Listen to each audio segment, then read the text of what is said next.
mahasiswi yang cemerlang dalam apa jua bidang yang dilakukan. Sidang hadirin warga dewan sekalian, hujah pertama saya berenang di bawah indikator elemen pendidikan agama dan moral dalam kehidupan. Usaha untuk memberi fokus kepada elemen pendidikan agama dan moral meretasi semua kursus yang dijalankan di institusi pengajian tinggi awam IPTA dan swasta IPPS wajar dan diberikan perhatian yang serius dan mendapat sokongan dan dukungan daripada semua pihak. Usaha murni ini bertujuan untuk melahirkan graduan yang berinovatif. Selain itu, ini juga selaras dengan aspirasi dan inspirasi bagi memperkukuhkan dan menggabungkan elemen pendidikan agama dengan sistem pendidikan kebangsaan bagi memastikan ia benar-benar berkesan dalam melahirkan umat Islam yang berkebolehan dan berkualiti. Ini juga selaras dengan misi untuk melahirkan graduan cemerlang yang holistik, berdaya saing dalam pasaran kerjaya dan jiwa negarawan. Sidang hadirin sekalian, hujah kedua saya berenang di bawah indikator kualiti pendidikan yang sempurna dalam kalangan mahasiswa. Sistem pendidikan yang berkualiti mampu melahirkan tenaga kerja yang boleh menjadi global player dengan ciri-ciri pribadi yang unggul seperti jati diri yang tinggi, berkemahiran, berkebolehan dan kreatif dalam menangani arus dunia tanpa sepadan.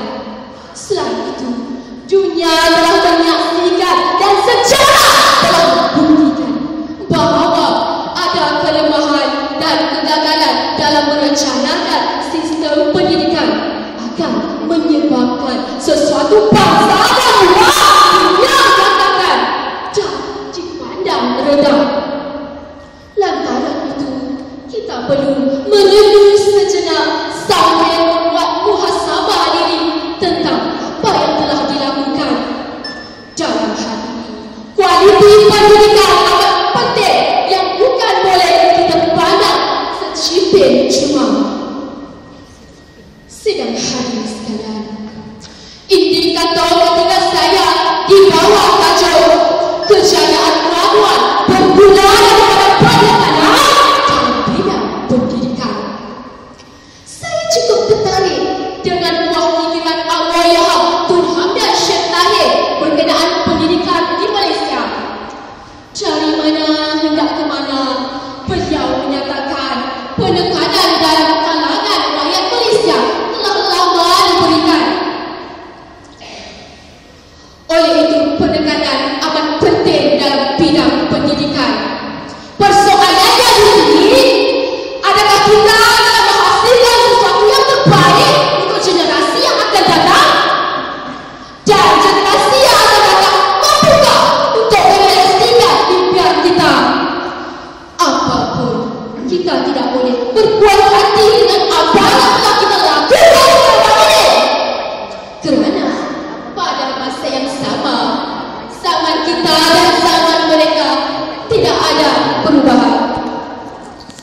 Sidang hadirin warga dewan sekalian, hujah saya yang terakhir berenang di bawah indikator. Maafkan saya. Sidang hadirin sekalian, hujah saya